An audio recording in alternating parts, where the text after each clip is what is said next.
Me llamo Krista, y a mis 32 años jamás imaginé que me encontraría sin hogar en la noche de Navidad. Tras servir 10 años en el ejército y enviar casi cada cheque de pago a casa, creí que mi familia me recibiría con los brazos abiertos al regresar herida. En cambio, mi madre me miró a los ojos durante la cena de Navidad y pronunció unas palabras que calaron más hondo que cualquier herida de combate. Eres una carga. Vete de esta casa.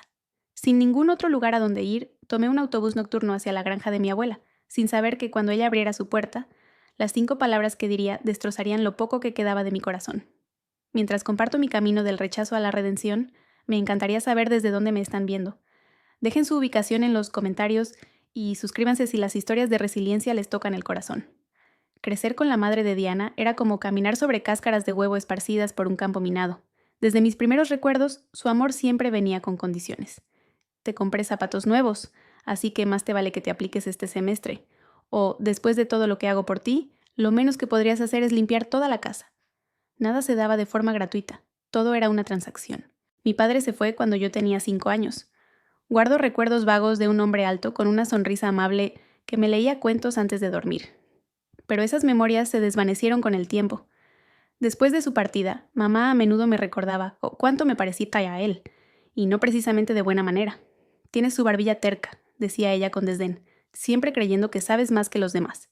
El único amor constante en mi infancia provino de mi abuela Eleanor, la madre de mi madre. La granja de la abuela era mi santuario, un lugar donde podía respirar libremente y simplemente ser una niña.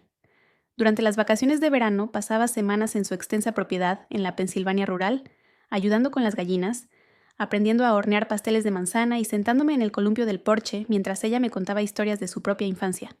«Sabes, Krista», me decía mientras desgranábamos guisantes juntas, «tienes un espíritu inquebrantable. Recuérdalo cuando el mundo se sienta pesado».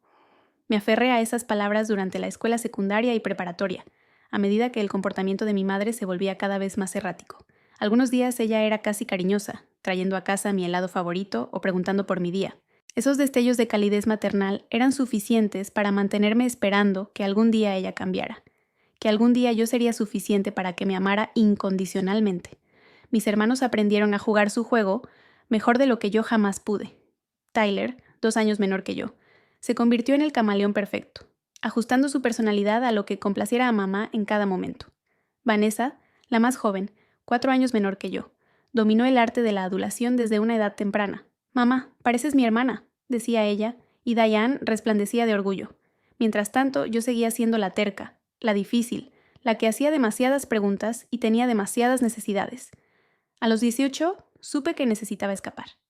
El ejército parecía la solución perfecta, una forma de salir de casa, una oportunidad de servir a un propósito mayor que yo misma y, sorprendentemente, una manera de finalmente ganarme la aprobación de mi madre. El día que le dije que me había alistado, vi algo en sus ojos que rara vez había presenciado antes. Respeto. «El ejército te hará bien», dijo. «Te enseñará algo de disciplina». Lo que no dijo, pero que se hizo evidente en los meses siguientes, fue que mi alistamiento también representaba una oportunidad económica. Mientras me preparaba para partir hacia el entrenamiento básico, ella mencionó de pasada lo apretada que había estado la economía, lo difícil que era criar a 3 hijos sola, cómo la casa necesitaba un techo nuevo. Hice mi primera promesa de enviar dinero a casa mientras aún estaba en la oficina de reclutamiento. El reclutador acababa de terminar de explicar mi estructura salarial cuando mentalmente comencé a destinar una parte para mi madre y mis hermanos. Parecía lo correcto. Después de todo, la familia se apoya mutuamente, ¿no es así? El entrenamiento básico fue brutal pero esclarecedor. Por primera vez en mi vida, las reglas tenían sentido. Trabaja duro, sigue órdenes, apoya a tu equipo y tendrás éxito. La naturaleza arbitraria de la aprobación de mi madre fue reemplazada por las expectativas directas de mis sargentos instructores. Prosperé en ese ambiente, graduándome en el primer puesto de mi clase. Durante mi primer despliegue, configuré una transferencia automática para enviar $500 a casa cada mes. Era una parte significativa de mi salario, pero vivía en la base con la mayoría de los gastos cubiertos. Las pocas veces que llamé a casa, mi madre realmente sonaba feliz de oírme. «Todos en la iglesia están tan orgullosos», me dijo una vez. «Les muestro tus fotos en uniforme. Mi hija sirviendo a su país». Esas palabras me sostuvieron durante largas noches en tierras extranjeras, a través del miedo y la soledad. Mi madre estaba orgullosa de mí. Finalmente, había hecho algo bien. Con el paso de los años, sus peticiones económicas aumentaron. El techo se convirtió en una remodelación del baño. Luego, Vanessa necesitaba un coche para la universidad. Después, Tyler perdió su trabajo y regresó a casa. Cada vez que aumentaba la cantidad que enviaba, a menudo tomaba turnos adicionales o asignaciones peligrosas que venían con paga por riesgo. Cuando conseguía permiso para visitar casa, la calidez que escuchaba en nuestras llamadas telefónicas rara vez se materializaba en persona. Algunas veces me esperaban con una lista de reparaciones del hogar o con compromisos sociales que la mantenían ocupada durante mis breves estancias. Aún así, hubo momentos. Pastel de cumpleaños con mi glaseado favorito, un álbum de recortes con recortes de periódicos sobre logros militares que podrían haber incluido a mi unidad, un rápido abrazo mientras me dirigía de vuelta al aeropuerto. Me aferraba a esos momentos como a gemas preciosas, evidencia de que, a pesar de todo, mi madre sí me amaba. Solo necesitaba esforzarme más, dar más, ser mejor.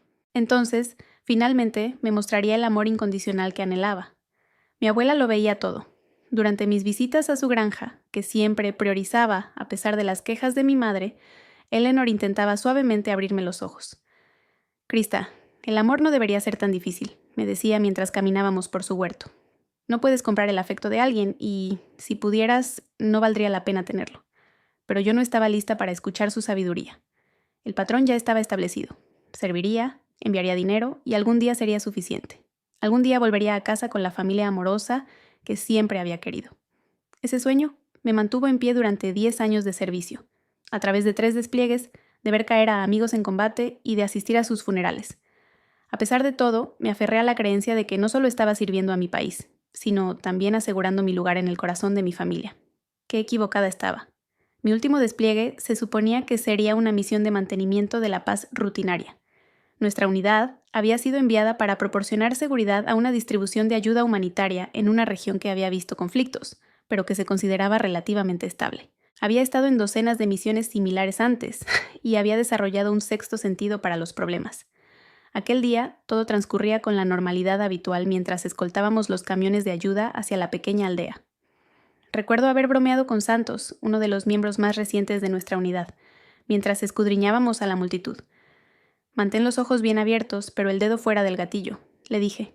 «La mayoría son solo familias buscando comida». La explosión sobrevino sin previo aviso. Más tarde me dirían que se trataba de un artefacto explosivo improvisado, IED, enterrado en la carretera semanas atrás. Probablemente olvidado hasta que nuestro convoy lo activó. Recuerdo un destello de luz, un sonido ensordecedor y, acto seguido, la sensación de ser proyectado por el aire. Al caer, mis piernas no respondían, y los gritos que percibía sonaban lejanos, como si provinieran de otro mundo. Mucho después supe que Santos había fallecido al instante. Otros 3 compañeros de mi unidad sufrieron heridas graves. En cuanto a mí, la explosión me había incrustado metralla en la pierna derecha y la zona lumbar, dañando nervios y destrozando mi fémur. Cuando desperté en el hospital de campaña, lo primero que me dijo el médico fue que tuve suerte de seguir con vida. Lo segundo que pronunció fue que mi carrera militar había llegado a su fin. Los 3 meses siguientes fueron un borrón de cirugías, analgésicos y fisioterapia. Tuve que reaprender a caminar con la ayuda de un bastón y una órtesis. El daño nervioso se traducía en un dolor constante que ni los medicamentos más potentes lograban más que mitigar. Pero el dolor físico no era nada comparado con el trauma emocional de haber perdido a Santos, de ver mi carrera truncada de golpe, de enfrentarme a un futuro que jamás había contemplado. Durante aquellos meses de recuperación, mi madre me llamaba con una frecuencia inusual. Su voz adoptó un tono protector que apenas reconocía. «Estamos preparando tu antigua habitación», me dijo en una llamada. «Tyler se ha vuelto a mudar, así que tendrás todo el espacio para ti. El grupo de la iglesia está organizando comidas», mencionó en otra. «Todos quieren ayudar a nuestro guerrero herido». Aquella atención resultaba desorientadora, pero a la vez reconfortante. Tal vez este era el lado positivo de mi lesión, demostrarle por fin a mi madre que merecía su afecto. Empecé a imaginar un regreso a casa colmado del amor y el apoyo que siempre había anhelado. Desde mi cama de hospital, soñaba despierto con cenas familiares donde yo sería el invitado de honor, con mi madre asistiéndome con ternura en mis ejercicios de fisioterapia, con formar parte, por fin, de una unidad familiar que funcionaba por amor y no por obligación. A medida que se acercaba mi fecha de alta, organicé mi regreso a casa justo antes de Navidad. «Será perfecto», me dijo mi madre cuando la llamé para confirmar las fechas. «Toda la familia estará junta para las fiestas, una verdadera celebración». El trayecto de vuelta a casa fue arduo. El ejército había dispuesto un transporte médico hasta el aeropuerto principal, pero a partir de ahí me las arreglé solo. Cada paso con mi bastón provocaba un dolor punzante en la pierna, y recorrer las abarrotadas terminales navideñas resultaba extenuante. Aún así, seguí adelante, impulsado por la expectativa del recibimiento que me aguardaba. Mientras el avión iniciaba su descenso hacia el Aeropuerto Internacional de Pittsburgh, observé por la ventanilla el paisaje cubierto de nieve. Tras una década de despliegues en desiertos y bases extranjeras, la visión del invierno estadounidense me infundió un profundo sentido de pertenencia. Regresaba a casa no solo a un país, sino a una familia, o eso creía. La primera señal de que las cosas quizás no se ajustarían a mis expectativas llegó cuando encendí mi teléfono tras aterrizar.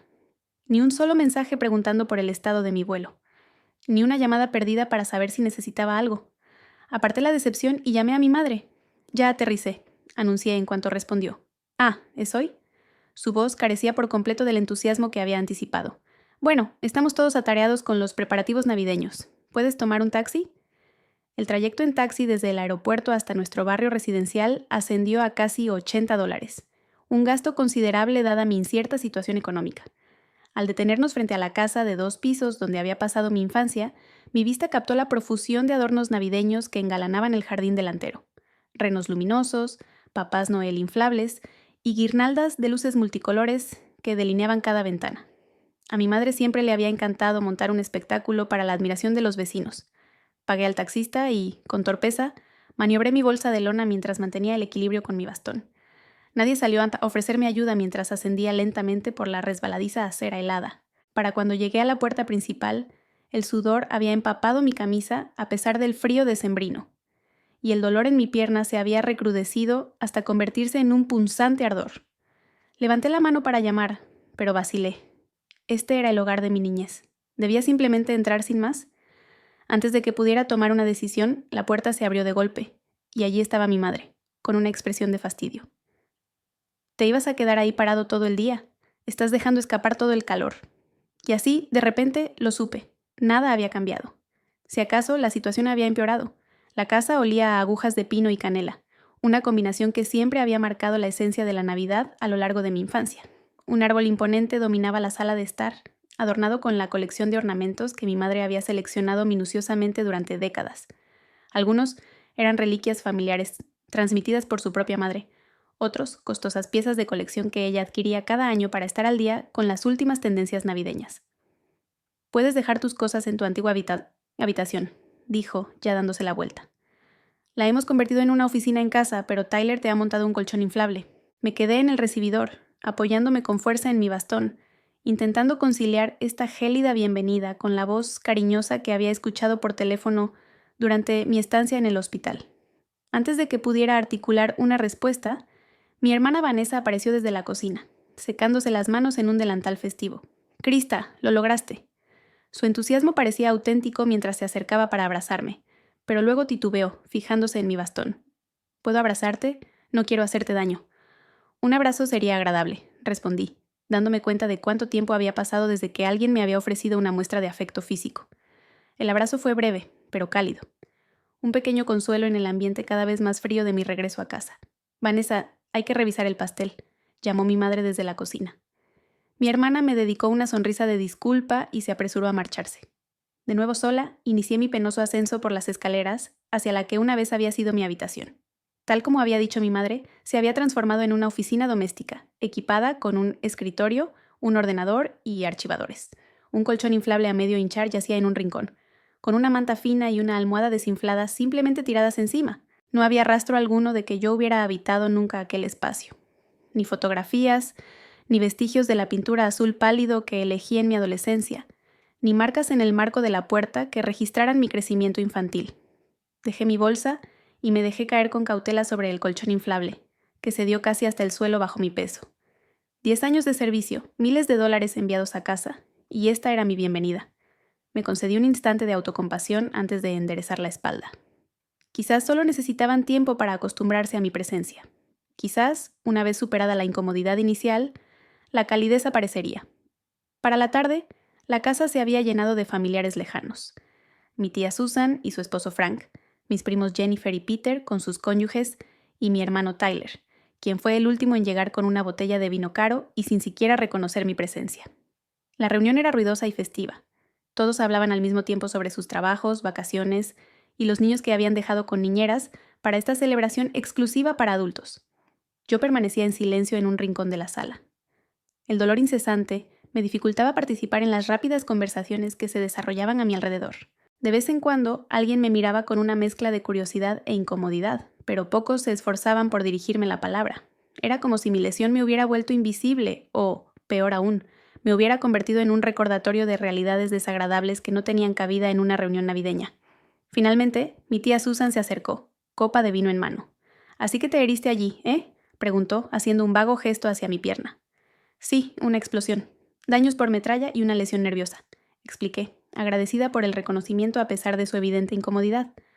«Bueno, al menos ya estás en casa», dijo ella con alegría.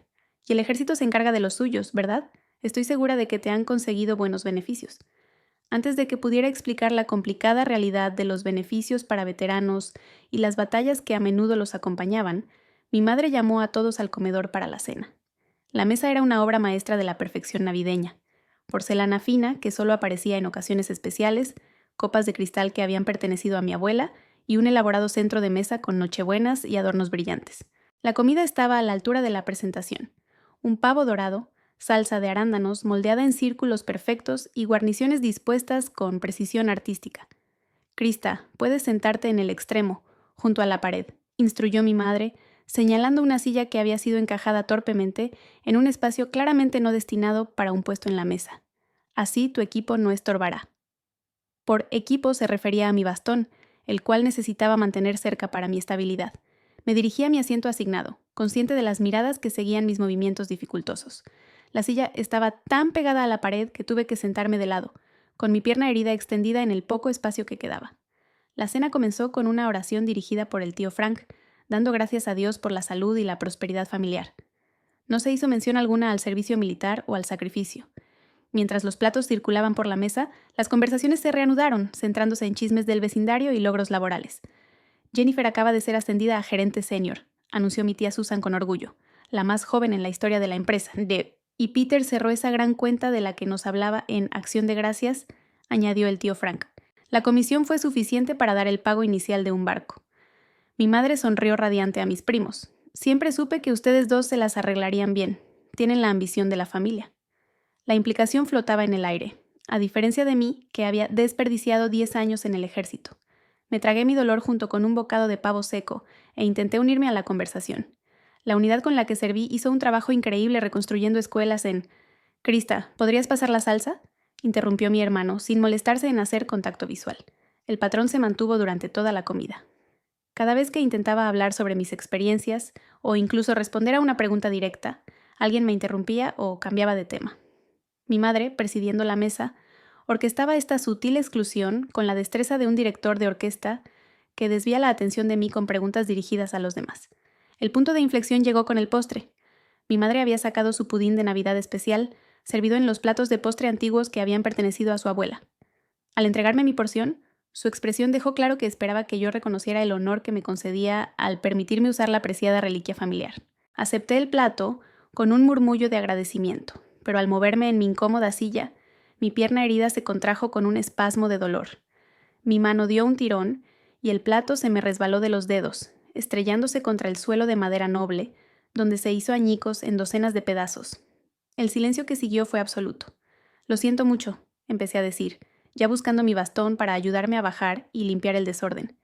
El rostro de mi madre se había transformado en una máscara de fría furia. «¿Tienes alguna idea de lo que acabas de hacer?». Su voz era baja, pero vibraba de rabia. «Ese plato sobrevivió a 2 guerras mundiales y tú no pudiste sujetarlo ni 5 minutos. Fue un accidente», dije con voz apenas audible. «Mi pierna. Tu pierna, tu dolor, tu servicio», escupió las palabras como si fueran veneno. «Eso es todo de lo que hemos oído hablar durante meses. ¿Crees que eres la única persona con problemas? Mientras tú jugabas a ser soldado, yo estaba aquí lidiando con la vida real. Facturas reales, responsabilidades reales». La miré en estado de shock.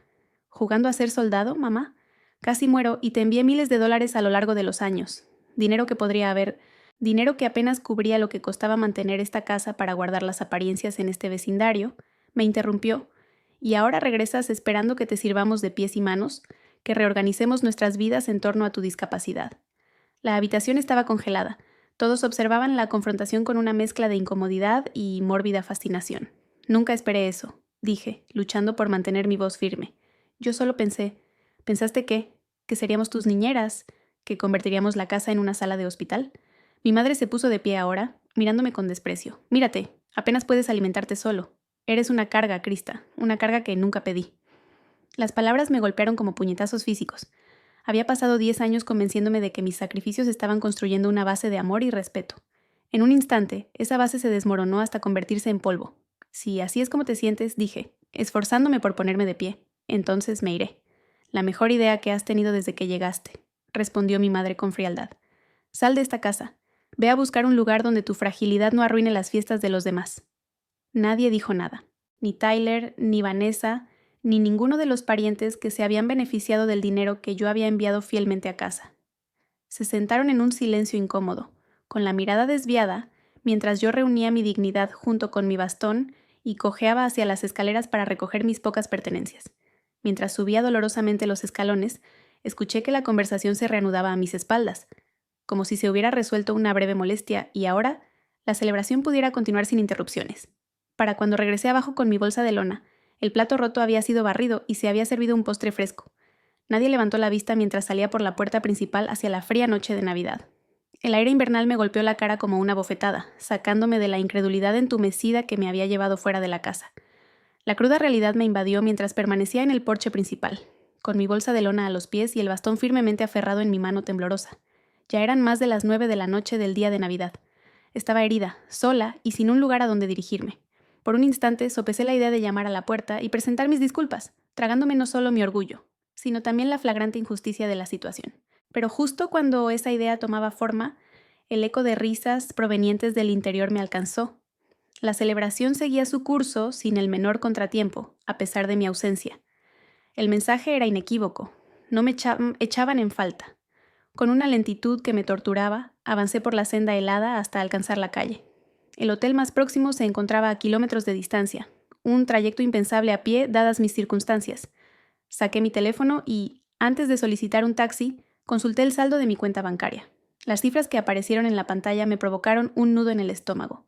Tras haber cubierto el coste del taxi desde el aeropuerto y sin haber recibido aún el último pago correspondiente a mi baja médica, apenas contaba con $200 a mi nombre. Justo en ese instante, un coche aminoró la marcha y se detuvo frente a la vivienda. La ventanilla se deslizó hacia abajo, dejando ver a un hombre de edad avanzada que me observaba con una expresión de genuina preocupación. ¿Se encuentra bien, señorita? ¿Necesita ayuda con su equipaje? En circunstancias habituales, mi respuesta habría sido una cortés negativa. El ejército me había inculcado la autosuficiencia y la cautela frente a desconocidos. Pero aquellas no eran, en absoluto, circunstancias habituales. Verá, dije con la voz ligeramente quebrada, me vendría muy bien un aventón hasta la estación de autobuses, si no es demasiada molestia. El hombre, que se identificó como George, afirmó con vehemencia que no representaba ningún problema. Mi esposa falleció el año pasado, me confió mientras con esmero colocaba mi bolsa en el maletero. Conducir por ahí la noche de Navidad me ayuda a no quedarme solo con los recuerdos. Mientras recorríamos los barrios engalanados con adornos navideños, George compartió anécdotas de su matrimonio de medio siglo y me formuló preguntas delicadas sobre mi tiempo en el servicio. A diferencia de mi propia familia, él sí me escuchaba cuando hablaba, manifestando una sincera gratitud por mi sacrificio. Al llegar a la estación de autobuses, experimenté una sensación que no había conocido desde que pisé suelo estadounidense, la de ser respetada. ¿A dónde te diriges?, inquirió George mientras me ayudaba a bajar del vehículo. Vacilé un instante antes de contestar. A la granja de mi abuela. Están a unas 2 horas de aquí. Pues espero que la acogida allí sea mucho más cálida que aquello que te obligó a salir la noche de Navidad, comentó con una preocupación palpable en su mirada. Rechazó mi ofrecimiento de dinero por el trayecto. En su lugar, me deslizó $20 en la mano, para el billete del autobús. Feliz Navidad, soldado. Lo observé alejarse con un nudo en la garganta. Un completo desconocido me había brindado más amabilidad en 20 minutos que mi propia familia en todo el tiempo transcurrido desde mi regreso a casa. Una vez dentro de la estación, me enteré de que el último autobús, con destino a la granja de mi abuela, partiría en tan solo 15 minutos. No me llevaría directamente hasta allí, sino solo a un pequeño pueblo situado a unas 5 millas de su propiedad. Pero era la mejor alternativa de la que disponía. Adquirí el billete utilizando los $20 de George y una parte de mis ya escasos fondos. El autobús estaba prácticamente vacío. Apenas un puñado de otros viajeros compartían el espacio, cada uno con sus propias razones para emprender un viaje la noche de Navidad. Busqué un asiento en la parte trasera donde pudiera extender mi pierna herida hacia el pasillo y me acomodé para el trayecto, con mi bastón apoyado junto a mí, cual silencioso compañero. Mientras el autobús se alejaba de la estación, los sucesos del día se reproducían una y otra vez en mi mente. La frialdad de mi recibimiento, el dormitorio reconvertido, la incómoda cena, el plato hecho añicos, las palabras despiadadas de mi madre. Eres una carga. Después de todo lo que había entregado, de todo lo que había sacrificado, esto era lo que me aguardaba en mi propio hogar. El contraste con mi experiencia militar no podía ser más abismal. En el ejército había hallado la familia que siempre anhelé. Mis compañeros de unidad se habían convertido en hermanos y hermanas que, literalmente, se sacrificarían el uno por el otro. Compartíamos víveres, relatos, temores y aspiraciones. Cuando uno de nosotros lograba un triunfo, todos celebrábamos. Cuando alguno enfrentaba un desafío, todos brindábamos apoyo.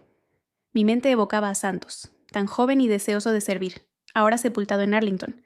Pensaba en la capitana Rodríguez, quien me había visitado a diario en el hospital hasta su propio despliegue.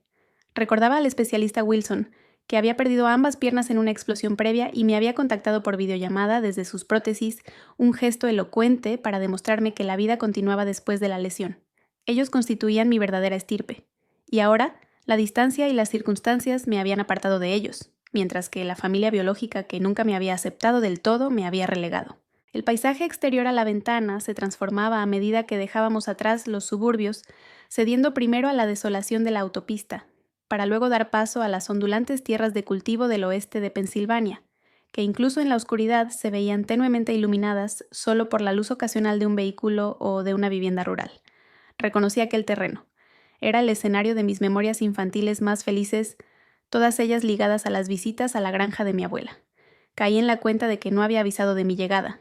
Eran, probablemente, más de las 10:30, mucho después de la hora en que ella solía acostarse. Saqué mi teléfono, pero la batería estaba casi agotada, y en mi prisa por marcharme había olvidado el cargador enchufado junto al colchón de aire. Logré marcar su número antes de que el móvil se apagara por completo, pero la llamada fue directamente al buzón de voz. La zozobra me asaltaba a medida que los kilómetros se sucedían. ¿Y si no estaba en casa? ¿Y si se había ido de viaje por las festividades? ¿Y si, como mi madre, me consideraba solo una carga? No, no podía concebir eso. Eleanor siempre había sido mi puerto seguro, la única persona que me había amado incondicionalmente. Me recibiría, tenía que hacerlo. El autobús arribó a la estación del pequeño pueblo justo antes de la medianoche. Mientras el conductor anunciaba nuestra parada, recogí mis enseres y avancé con lentitud hacia la parte delantera. «¡Feliz Navidad!», dijo el conductor, mientras yo descendía con cautela los escalones hacia la acera. «¿Alguien viene a recogerte?» «No», admití. «Necesito ir a una granja a unos 8 kilómetros al norte de aquí. No hay muchos taxis en este pueblo, especialmente a estas horas de la noche y en tu estado». Asentí, ya consciente de la dificultad. 8 kilómetros bien podrían haber sido 80, dada mi lesión y la hora. «Espera aquí», dijo el conductor antes de cruzar la calle hacia una pequeña tienda de conveniencia, el único establecimiento que permanecía abierto tan tarde en Navidad. Regresó minutos después con un hombre mayor. «Este es Harold», explicó el conductor. «Es el dueño de la tienda. Dice que va en esa dirección después de cerrar en unos 15 minutos. Puede llevarte si estás dispuesto a aguardar». Un torrente de alivio me invadió. «Gracias», les dije a ambos hombres, conteniendo las lágrimas. «Puedo aguardar». Harold resultó ser otro ángel inesperado en esta, la más singular de las noches de Navidad. Después de cerrar su negocio, me ayudó a subir a su camioneta pick-up y escuchó con atención mientras le indicaba el camino a la granja de mi abuela. Como George, inquirió sobre mi servicio con genuino interés, compartiendo que su propio hijo estaba actualmente desplegado en la Marina.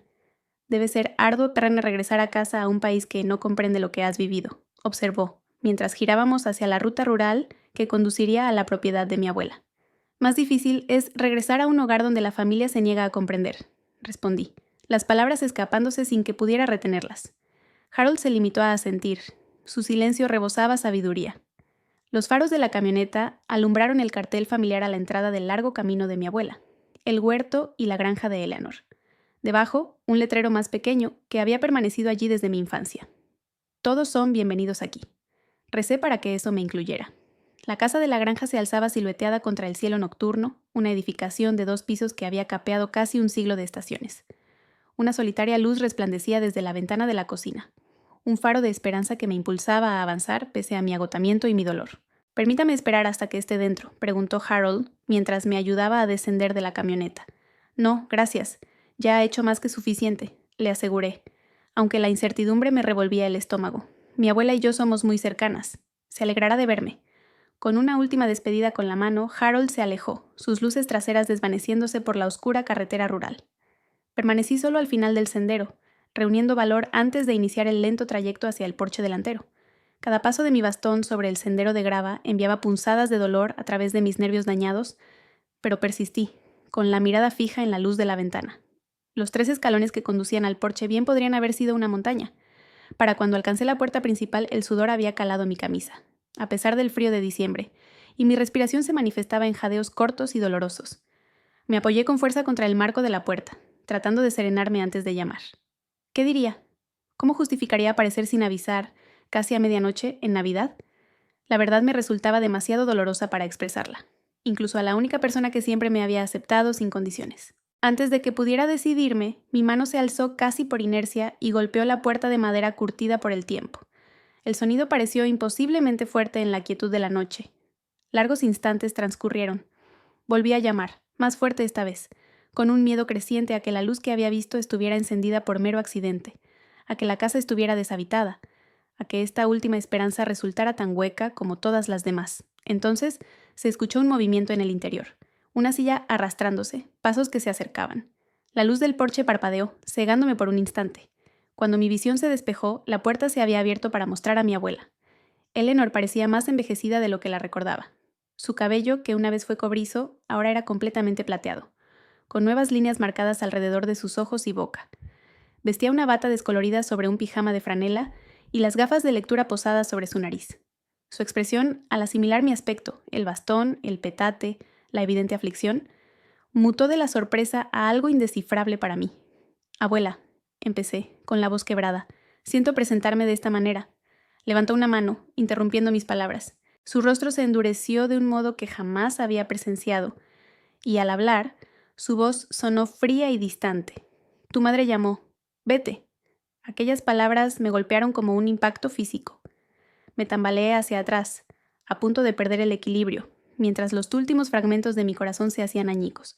La única persona con la que había contado, la única relación que había creído auténtica e incondicional, acababa de rechazarme con la misma contundencia que mi madre. No podía hablar, no podía respirar, no podía asimilar esta traición definitiva. Las lágrimas surcaban mi rostro mientras me mantenía en pie, balanceándome en su porche, completamente deshecho. Y entonces, en un instante, todo cambió. La expresión endurecida de Eleanor se desvaneció, sustituida por la alarma y luego por un amor feroz. Se abalanzó hacia adelante, sujetándome por los brazos antes de que pudiera caerme. «Krista, Dios mío, lo siento tanto. Fue una prueba. Necesitaba ver tu cara», dijo con urgencia, atrayéndome a un abrazo. «Tu madre llamó hace horas con una historia ridícula sobre que habías tenido una crisis nerviosa, que te habías vuelto violenta y que le habías robado. Sabía que eran mentiras, pero necesitaba ver por mí misma lo que había sucedido». El alivio fue tan abrumador que mis piernas cedieron por completo. Eleanor, sorprendentemente fuerte para su edad, me sostuvo mientras me ayudaba a entrar, cerrando la puerta de una patada tras nosotros. «¿Qué te hizo?», exigió mientras me dejaba caer en el sofá agastado de su sala de estar. «Cuéntamelo todo». Entre lágrimas y agotamiento, relaté los sucesos del día. La fría bienvenida, el dormitorio improvisado, la cena desastrosa y finalmente, el cruel despido de mi madre. Eleanor escuchó sin interrumpir, su expresión volviéndose cada vez más tormentosa. «Esa mujer», dijo cuando hube terminado, su voz temblaba de furia. «Mi propia hija. Nunca en mi vida me había sentido tan avergonzada». Desapareció brevemente en la cocina, regresando con un vaso de agua y 2 pastillas. «Para el dolor», explicó, leyendo correctamente la tensión en mi cuerpo. «Luego te acomodaremos en una cama de verdad. Todo lo demás puede esperar hasta mañana». Mientras yo tragaba la medicación, Eleanor se sentó a mi lado, tomando mis manos entre las suyas. «Krista, escúchame. No eres una carga. Eres una heroína. No solo por tu servicio militar, sino por tu bondad y tu fuerza. Esta es tu casa, por todo el tiempo que quieras o necesites que lo sea». Ella dijo que nadie me quería. Susurré, el dolor de esas palabras aún fresco. «Se equivocó», dijo Eleanor con firmeza. «Yo te quiero aquí. Te he echado de menos cada día durante 10 años. Tenerte en casa, incluso bajo estas circunstancias, es el mejor regalo de Navidad que podría recibir». Me ayudó a llegar a la habitación de invitados, que me di cuenta de que había estado preparada para mí todo este tiempo. A diferencia del alojamiento improvisado en casa de mi madre, esta habitación mostraba pruebas de pertenencia, fotografías mías en uniforme, exhibidas con orgullo en la cómoda, una colcha hecha a mano con mis colores favoritos sobre la cama, incluso algunos libros que había amado de adolescente, todavía en la estantería. ¿Guardaste todo esto para mí?, pregunté, abrumada por esta prueba tangible de amor. Claro que sí, respondió Eleanor con sencillez. Esta siempre ha sido tu casa también. Mientras me ayudaba a acostarme, atenta a mi pierna herida, Eleanor tarareó la misma nana que me había cantado de niña. La melodía familiar, combinada con la medicación para el dolor y el agotamiento emocional, me arrastró hacia el sueño. Justo antes de que la conciencia se desvaneciera, sentí su mano suave apartar el cabello de mi frente. «Descansa ahora», susurró. «Estás a salvo. Estás en casa». Y por primera vez desde que regresé a suelo americano, realmente lo estaba. Los primeros rayos de sol invernal que se filtraban por las cortinas me despertaron a la mañana siguiente. Por un momento desorientador, no pude recordar dónde estaba. La cama cómoda, la colcha cálida, el familiar olor a pan recién horneado, todo parecía parte de un sueño después de la pesadilla del día anterior. Entonces, el dolor en mi pierna se reafirmó, un duro recordatorio de la realidad. Estaba en la granja de mi abuela. Había sido rechazada por mi madre y el resto de mi familia. Estaba herida, desempleada y, en esencia, sin hogar, salvo por el santuario que Eleanor me había ofrecido. Un suave golpe en la puerta precedió la entrada de mi abuela. Llevaba una bandeja con el desayuno y una taza humeante de café. «¿Cómo te sientes esta mañana?», preguntó ella, dejando la bandeja sobre la mesita de noche. «¿Físicamente o emocionalmente?», intenté una sonrisa que probablemente se asemejaba más a una mueca. «Me imagino que bastante mal», dijo ella, sentándose con cautela en el borde de la cama. «Pero vamos a trabajar en sanar ambos, un día a la vez». Durante el desayuno, Eleanor me animó a desahogarme sobre lo sucedido, no solo en la cena de Navidad, sino a lo largo de mis años de servicio militar.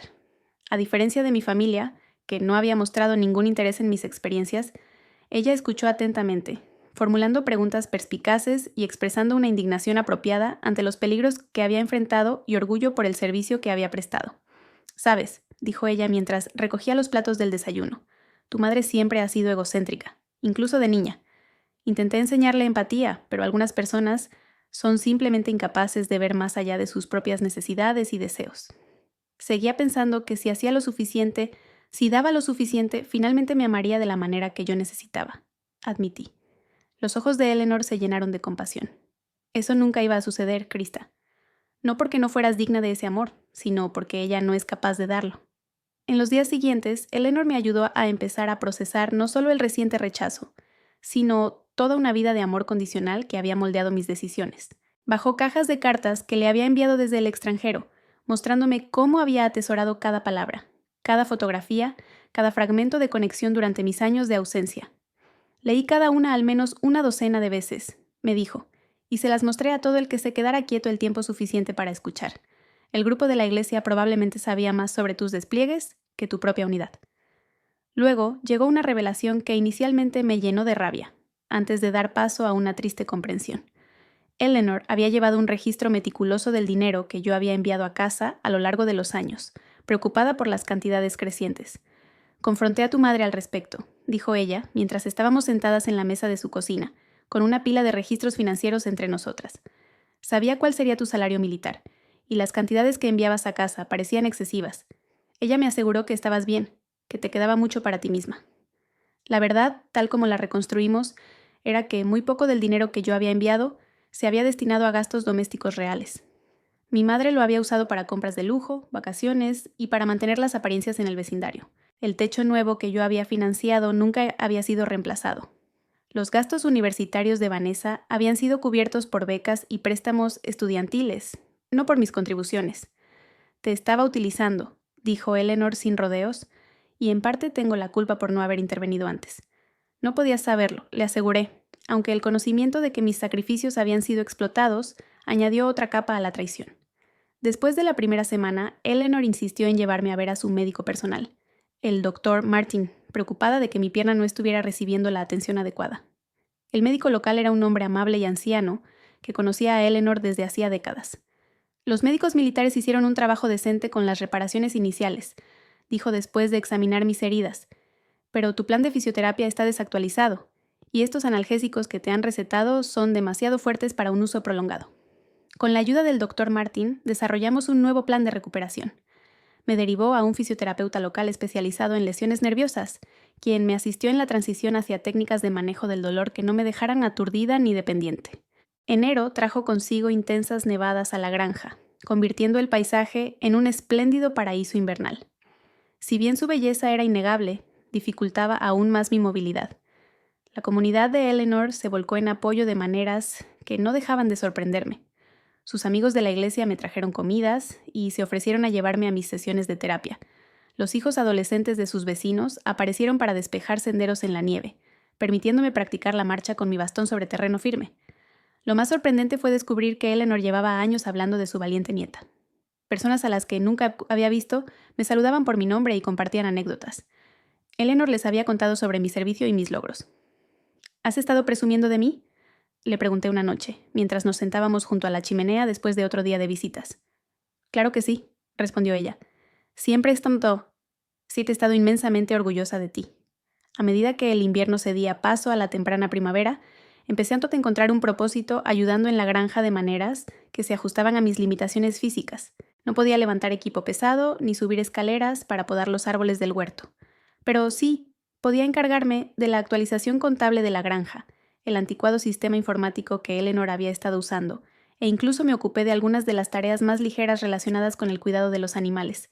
El trabajo físico, en combinación con las sesiones de terapia regulares, mejoró gradualmente mi movilidad. El dolor siguió siendo un compañero constante, pero su intensidad disminuyó y aprendí técnicas para manejar los peores brotes sin recurrir a los medicamentos potentes que embotaban tanto el dolor como mi mente.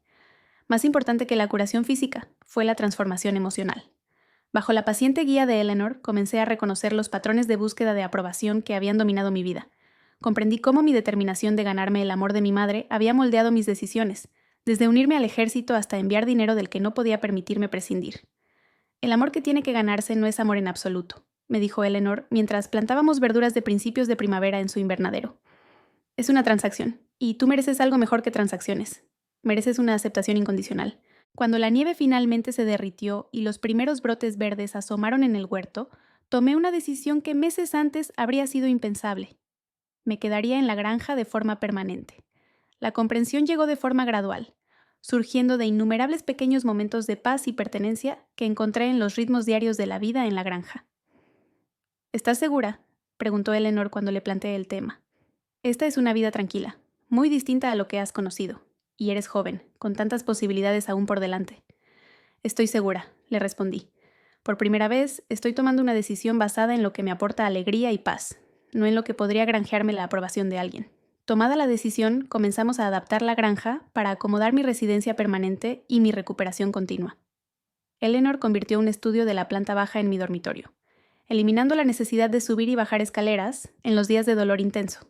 Instalamos pasamanos en puntos estratégicos y reorganizamos el granero para asegurarnos de que pudiera participar en las operaciones de la granja sin exacerbar mis lesiones. A finales de marzo, mi hermana Vanessa llamó. Era el primer contacto de cualquier miembro de la familia desde la noche de Navidad. He querido llamar, empezó ella con vacilación. Lo que pasó en Navidad estuvo mal. El modo en que mamá te trataba, sus palabras hirientes. Ninguno de nosotros debió haber guardado silencio. Pero tú sí lo hiciste, le respondí. No con ánimo de reproche, sino como una simple constatación. Sí, reconoció ella. Lo hicimos. No tengo una excusa, solo una explicación. Mamá siempre ha manejado los hilos de la historia, y nosotros siempre hemos seguido su pauta. Era más sencillo que enfrentarla. La conversación fue ardua, pero indispensable. Vanessa no pidió perdón, algo que valoré. Algunas heridas estaban demasiado recientes para una reconciliación sencilla. Pero sí preguntó si podíamos empezar a reconstruir nuestra relación, de hermana a hermana, al margen de la influencia de nuestra madre. Me gustaría intentarlo, le dije con sinceridad. Pero despacio. Mi hermano Tyler, en cambio, seguía firmemente bajo el dominio de mi madre. Su única llamada llegó en abril, y no se centró en una disculpa, sino en el dinero. Mamá dice que aún tienes acceso a la cuenta familiar, soltó sin preámbulos. Necesita que le transfieras tu pago retroactivo por discapacidad cuando te llegue. La antigua Krista quizás habría aceptado.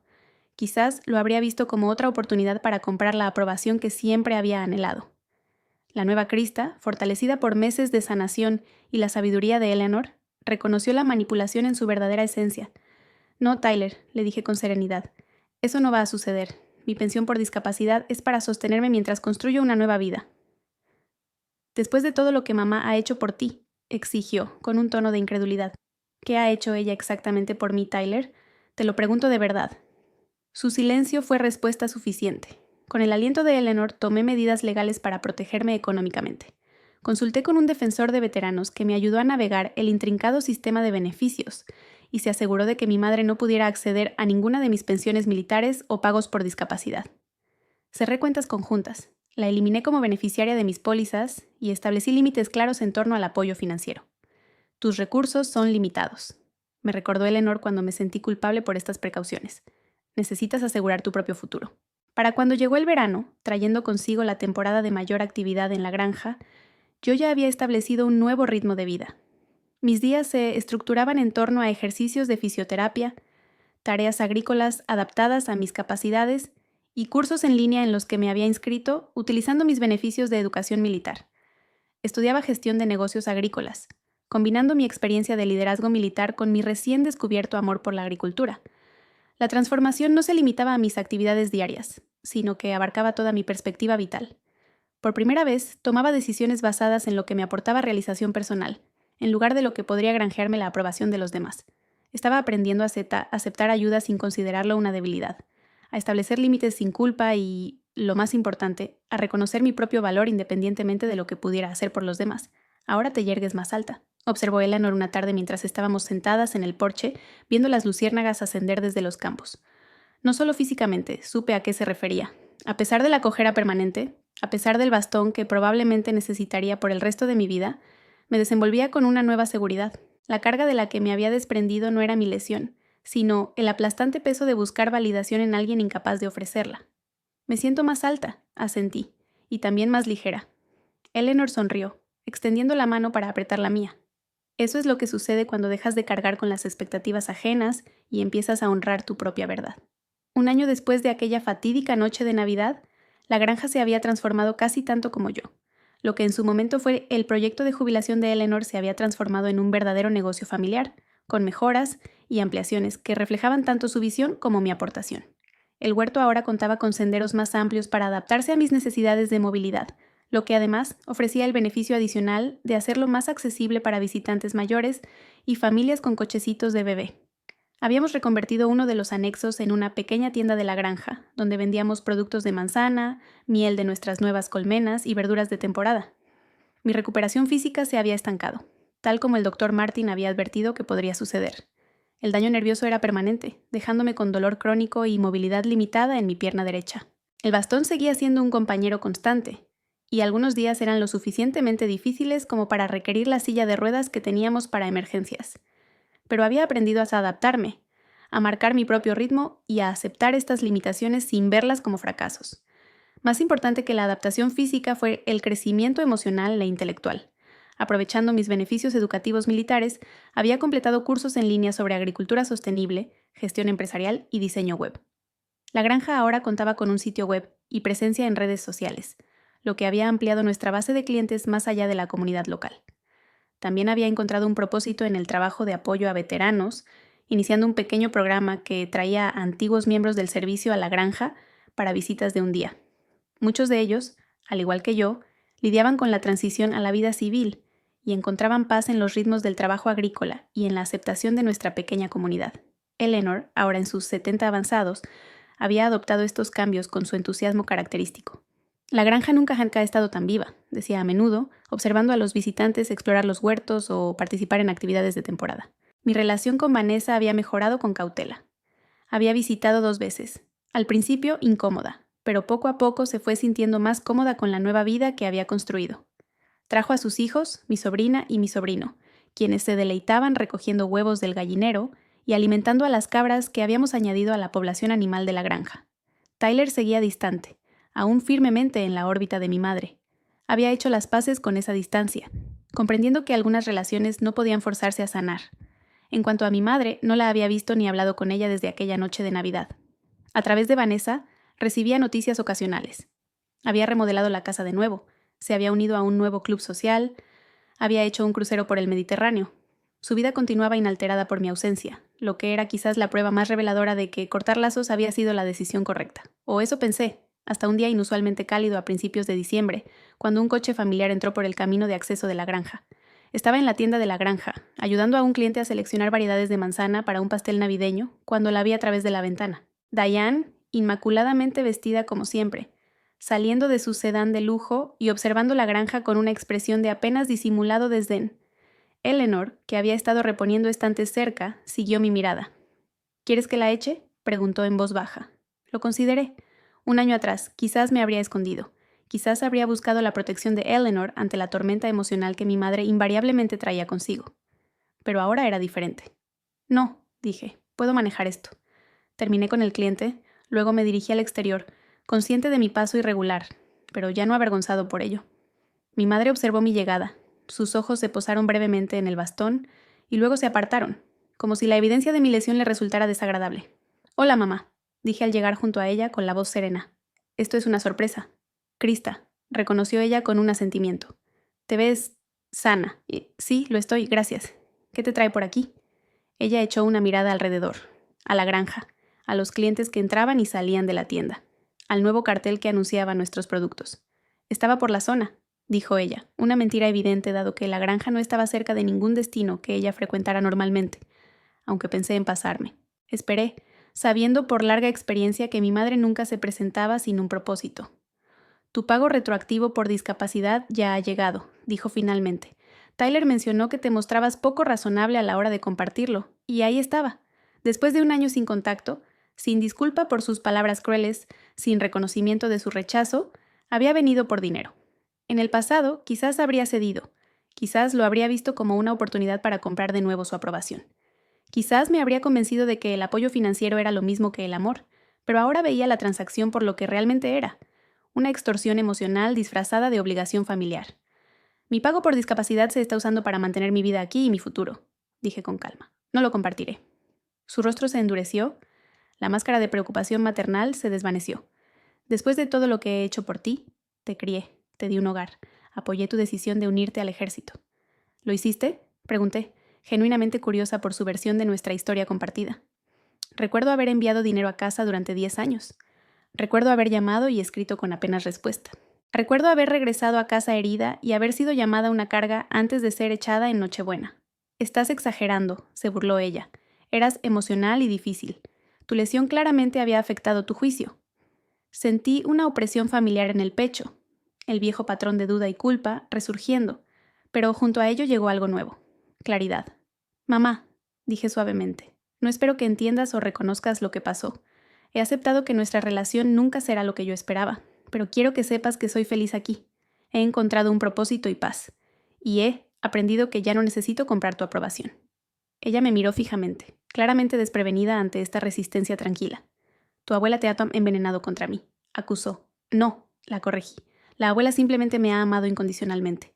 Ella me ha mostrado cómo es el verdadero apoyo familiar». En ese momento, Eleanor salió de la tienda de la granja. Caminó lentamente hacia nosotras, su expresión cautelosa pero decidida. «Diane», dijo, reconociendo a su hija con un asentimiento.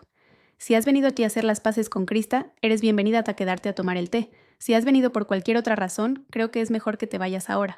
Mi madre nos miró a ambas, con una calculación visible en sus ojos. Cuando se dio cuenta de que ninguna de las dos cedería, enderezó los hombros. «Veo que estoy perdiendo el tiempo aquí», dijo con frialdad. «Cuando entres en razón, Krista, ya sabes dónde encontrarme». Sin decir una palabra más, regresó a su coche y se marchó, la grava girando bajo sus neumáticos. Observé hasta que el coche desapareció por el largo camino de entrada, sorprendida por la ausencia de dolor que su partida dejó. Donde antes habría habido devastación, ahora solo había un tranquilo alivio.